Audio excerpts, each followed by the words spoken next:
A supermarket. Here we buy almost everything we need in our day-to-day lives.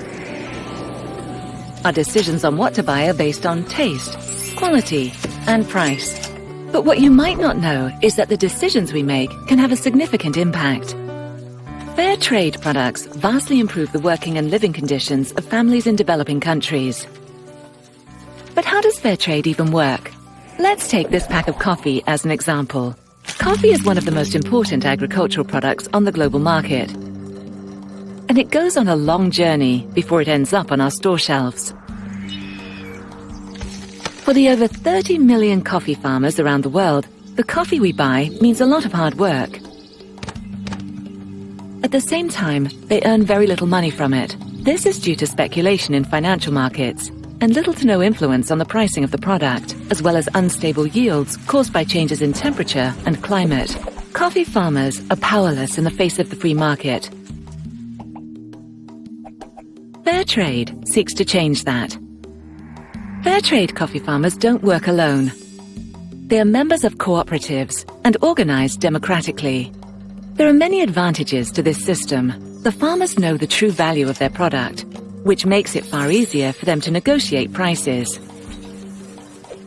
They have access to credit and are able to learn from each other through a constant exchange of information. A central component of the fair trade system is the minimum price, which is the minimum that farmers' organizations are paid when selling their products through fair trade.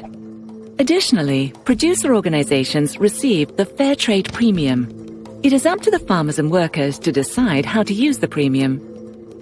They might build wells and hospitals, buy better farming equipment, or invest in switching to organic farming. Having a stable income can drastically improve a whole family's opportunities. At the same time, it minimizes the risk of exploitative child labor. The environment benefits from fair trade too. Preserving natural habitats and the climate are key aspects of fair trade. The use of genetically modified organisms is forbidden, and water is used as sparingly as possible. The fair trade standards are the requirements that producers and the businesses who buy their goods have to follow. They are developed by Fair Trade International in consultation with producers, businesses, and all members of the fair trade system. Fair trade producers have a 50% say in all key decisions made. Our independent certification body, FlowCert, checks and monitors that the fair trade standards are being met. Now, back to our pack of coffee. After being harvested and dried, the beans are transported to processors, who roast, prepare, and repackage the coffee for sale. Coffee is the most well-known fair trade product. However, there is a huge range of fair trade products available, from bananas, ice cream, rice, cocoa, sugar, herbs, honey, dried fruits and nuts, to fruit juices, tea and wine. Even flowers, cotton, and sports balls can be fair trade certified. There are over 30,000 fair trade products on sale in more than 125 countries worldwide, in supermarkets, cafes, restaurants, and even trains and planes.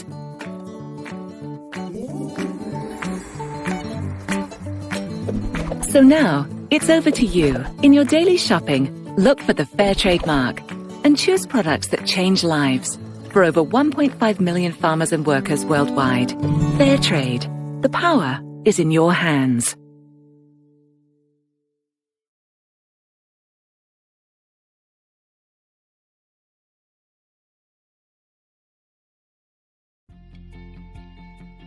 Fair trade is a working system, and it has made an impact in our organization and in the lives of farmers.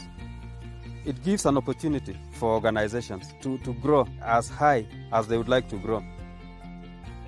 What Fair Trade has done is it has made Sireto EP to be an organization that is relevant to the needs of its members. The Fair Trade minimum price cushioned farmers against those low tea prices because it acts as a buffer.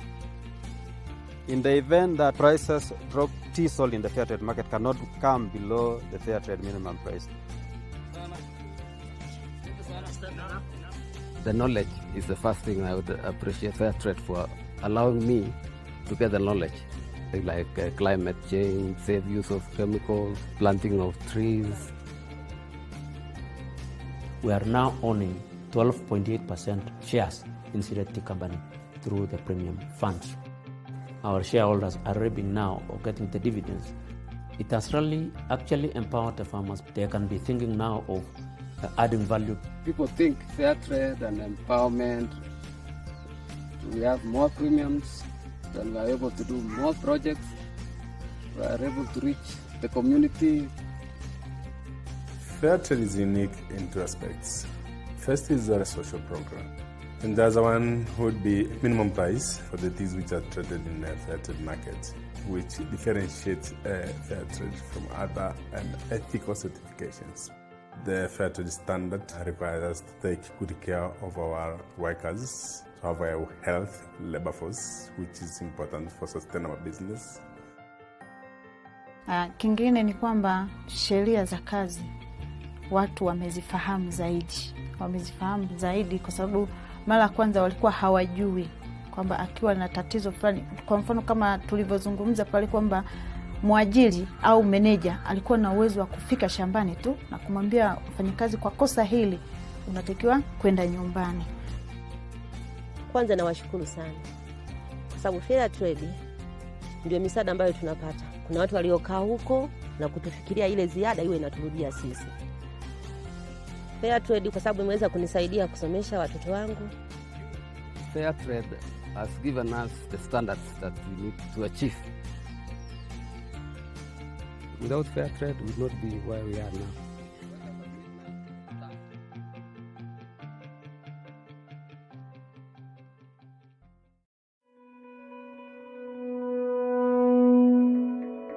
People want to know that they are helping to make a positive difference. And that's where the Rainforest Alliance comes in. The Rainforest Alliance is using the power of consumers to have an impact on what goes on in farms and forests and tourism operations throughout the world. My name is Jose Carrera. I am from a community in Petén, Guatemala. When I was a child, I cried because I saw how the rainforest and the wildlife was disappearing. So I took the decision to study to protect the forest. Now I am Central American Program Manager of Rainforest Alliance. We work with the communities to show them that sustainable development is the best way to live here. Wherever we work on the ground with local communities, the Rainforest Alliance puts in a certification system that ensures sustainability, but also makes for a higher standard of living in those areas.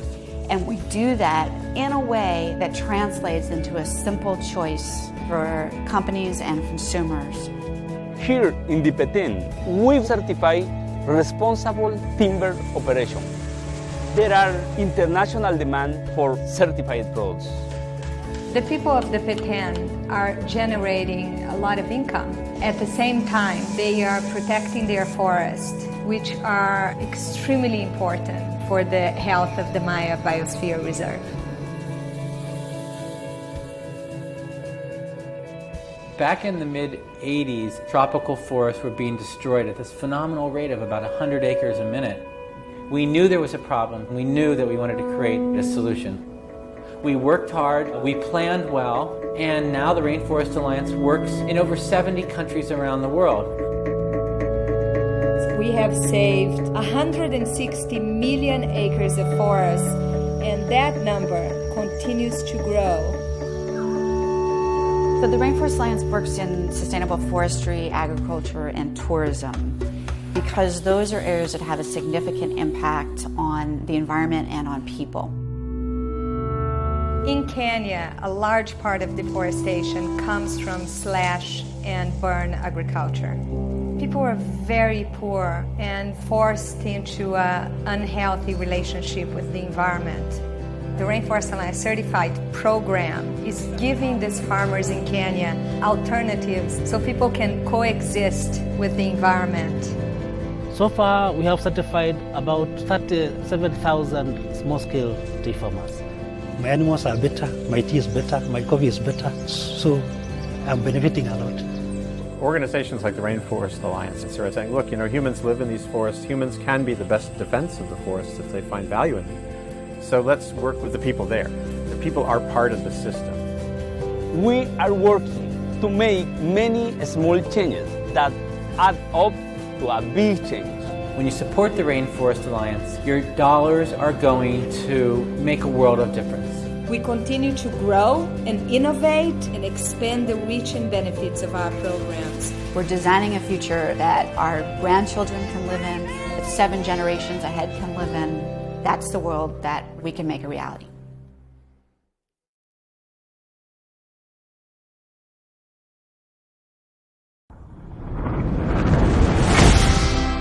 This organization is famous and infamous for its unconventional approach to saving the world. Excuse me, but please stop killing the whales. Stop killing the whales. Welcome to WatchMojo.com, and today we'll be learning more about Greenpeace. Founded in Vancouver, British Columbia in 1971, Greenpeace is an international environmental group. As part of its mission, Greenpeace claims itself as the voice for a voiceless Mother Earth. Greenpeace was originally founded as a means to stop underground nuclear testing in an area of Alaska that was home to a number of endangered animal species. Though the grassroots organization failed to stop the United States from detonating that original bomb, its existence initiated a flood of public interest. The group officially became Greenpeace in 1972 after the U.S. government had stopped testing in that Alaskan region. By the mid-1970s, the organization had branched out from exclusively protesting nuclear weapons to fighting other environmental causes as well. These included whaling and toxic waste. By 1977, factions of the organization began operating across the world. Greenpeace has since evolved from its grassroots beginnings to become an organized group with offices in over 40 countries. Today, the organization is based in Amsterdam, the Netherlands, and claims 2.8 million supporters around the world. Part of the Greenpeace mandate from the beginning has been to eliminate all nuclear weapons and put an end to our reliance on non-renewable resources. Its main goal is to stop climate change, and the group is credited with raising public awareness of that issue markedly throughout the 1990s. In addition to protesting and raising awareness, Greenpeace has also used its own laboratories to research and locate alternative solutions to ongoing problems. This effort has included the invention of Green Freeze, a technology for fridge manufacturing that eliminates the use of ozone-depleting CFCs. Today, over 1/3 of refrigerators produced are based on this technology.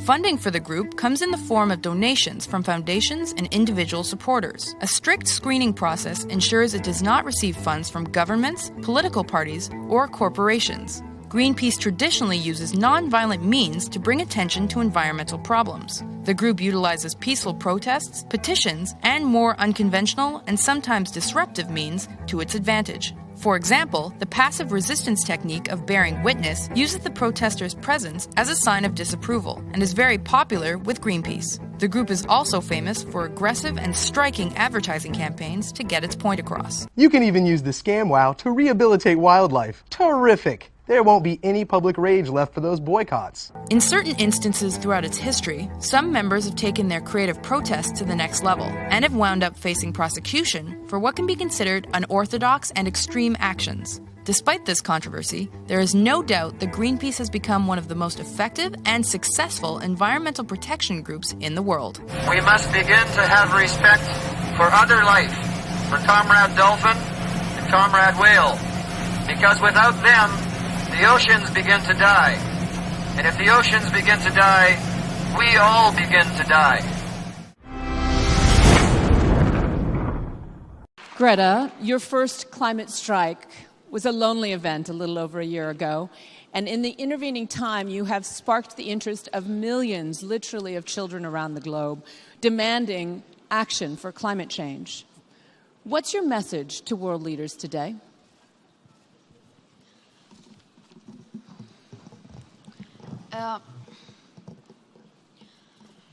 My message is that we'll be watching you.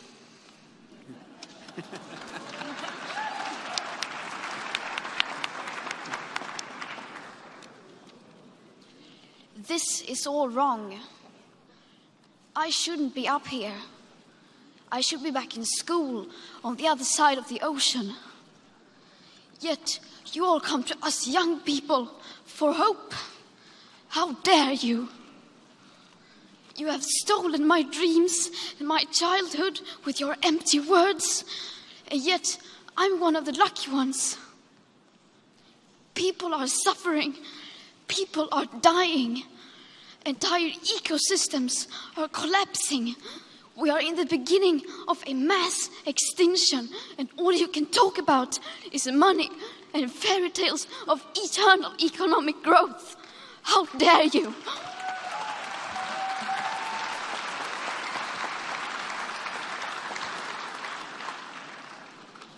For more than 30 years, the science has been crystal clear.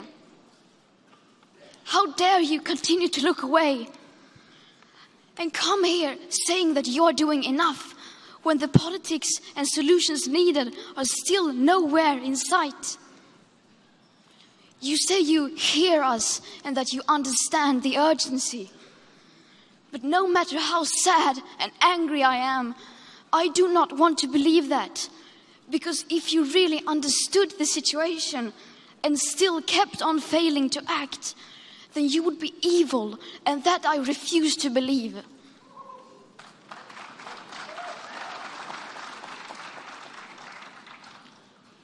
The popular idea of cutting our emissions in half in 10 years only gives us a 50% chance of staying below 1.5 degrees and the risk of setting off irreversible chain reactions beyond human control. 50% may be acceptable to you, but those numbers do not include tipping points, most feedback loops, additional warming hidden by toxic air pollution, or the aspects of equity and climate justice. They also rely on my generation sucking hundreds of billions of tons of your CO2 out of the air with technologies that barely exist. So a 50% risk is simply not acceptable to us, we who have to live with the consequences. To have a 67% chance of staying below a 1.5 degrees of global temperature rise, the best odds given by the IPCC, the world had 420 gigatons of CO2 left to emit back on January 1st, 2018. Today, that figure is already down to less than 350 gigatons.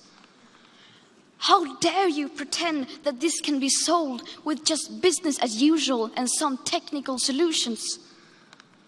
With today's emissions levels, that remaining CO2 budget will be entirely gone within less than 8.5 years. There will not be any solutions or plans presented in line with these figures here today, because these numbers are too uncomfortable and you are still not mature enough to tell it like it is. You are failing us. But the young people are starting to understand your betrayal. The eyes of all future generations are upon you. And if you choose to fail us, I say we will never forgive you.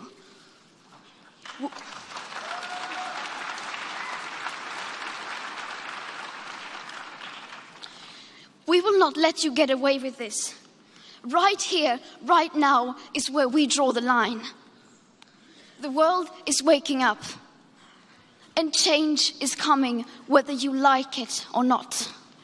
Thank you.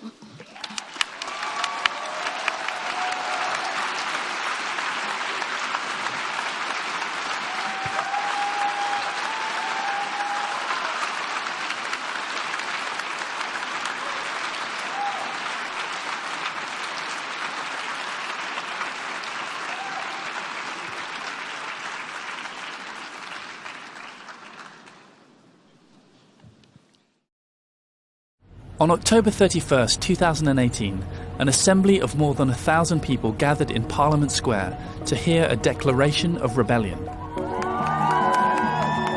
It was a message from protesters to the UK government claiming that it was failing to protect its citizens from the progressing climate crisis. It marked a new wave of climate protests that would eventually grow into a globally recognised movement with nearly 500 affiliates across more than 70 countries. Using non-violent disruptive action, Extinction Rebellion, or XR, aims to force the UK government to declare a climate and ecological emergency, reduce greenhouse gas emissions to net zero by 2025, and create a citizens' assembly on climate and ecological justice. Actually, the decision to start a rebellion was made in this room in April 2018. I think there was also a zeitgeist, a moment when the IPCC report had come out. You had Greta starting her work. You had David Attenborough's films. People were ready for a new movement to take form. Extinction Rebellion's first mass disruption occurred in London in November 2018. Participants, including families and pensioners, occupied 5 bridges over the River Thames, shutting down traffic, and also blocked off Parliament. Since then, they have organised huge occupations around the world. Sit-ins, die-ins, hunger strikes and other demonstrations at government buildings, local councils, fashion events and airports. The tactics employed by Extinction Rebellion are contentious. Its members have been frequently confronted by the public, and whilst gaining support from a number of scientists, celebrities and politicians, its founders, like Gail Bradbrook, have been scrutinised in the media and by the UK government. Fascistic disruption of other people's lives. How does it further your cause to stop people going to work? I don't understand the logic of what you're trying to do. Uncooperative crusties and protesters of all kinds. You sort of, to an extent, can't really win. You know, you've had it in the past when I was on protests. It was always people shouting out of the cars, get a job, get a bath, get a haircut. So it's like, what am I? Am I a kind of dole, scrounging hippie, or am I middle class and privileged? Just by stepping forward, somehow you become scrutinised rather than the actual issues that count. Gail lives in the English town of Stroud. It's perhaps an unlikely stronghold for a radical movement, but Stroud has a long-standing commitment to the environment. It's both a transition town and also the first Earth Protector town in the UK. The Beacon, a community hub in the heart of the town centre, serves as a home for some of Extinction Rebellion's activities. I think the Beacon typifies where we want to go with XR, i.e. like real community-based activism and real community-based intimacy in a way. Stroud's come to be this like massive base of support for Extinction Rebellion, with trying to promote ecocide laws being implemented in this country, which is a really vital backstop, if you will, for stopping the kind of planetary destruction. London is where much of the focus of Extinction Rebellion's protests have taken place, and where their largest support network is based. And much of the organisation for the movement's actions originates in the East End of the city. It's a real team effort. There's no one or two people who have birthed Extinction Rebellion. It's often a lot of these sort of unseen folk, the incredible arts team, the people who have been in the back offices, the people who have been helping form like our social media networks and all the rest of it. I mean, they're really been the backbone of all this. Extinction Rebellion provides the tools for individuals to start their own chapters of the movement in any country in the world. So far, there are 205 groups in the UK alone. Obviously, the pressures in terms of the climate are nothing in the UK compared to what they are in other places. So why XR took off here is a really interesting question. And it's partly to do with the privilege of being in a temperate zone, in an advanced economy. But it's also the result of, I think, a more extreme pressure from austerity, from neoliberal market ideology. That has resulted in a pressure on the fabric of society that's started to tear. There are many, many tensions because we're trying to be as inclusive as is possible and at the same time retain some really quite radical philosophies about our direction of travel. For me, the direction of travel is an end to the kind of business as usual attitude that sees people flying off to Glasgow for a business meeting from London every other day. It means having to live in post-capitalist societies. It means absolutely massive fundamental changes to the way that we not only live our lives but also have to perceive the world as a whole. Extinction Rebellion has made some gains. The thousands of protesters that have been arrested have altered the debate on climate change. In May 2019, the UK Parliament became the first legislative body to declare a climate emergency. And in November 2019, Parliament sent out 30,000 letters inviting people to join a climate assembly. In my opinion, it should be understood that rebellion is just a pathway to regenerative cultures, but that all requires systems change. All this must change. Our lives are going to be simpler, and in a lot of respects around the planet, they're going to be a lot bloody bleaker as well. For Bramwell, Bradbrook, and many of the other members of the movement, The biggest fault lies with politics and the media for not confronting head-on what they see as the truth of climate change. The issues that we're facing are three main scenarios. One is the collapse of civilizations, or you've got billions of people dying, or human extinction. The media is not doing its job, and democracy is not doing its job. And so what happens in the civil disobedience movement is that you have to disrupt, because the business as usual model is so destructive. There is no other planet like this that we know of. Why wouldn't we turn our attention to this deepest of crises that humanity has ever faced and try and come up with good solutions together? That's all that Extinction Rebellion are really asking for.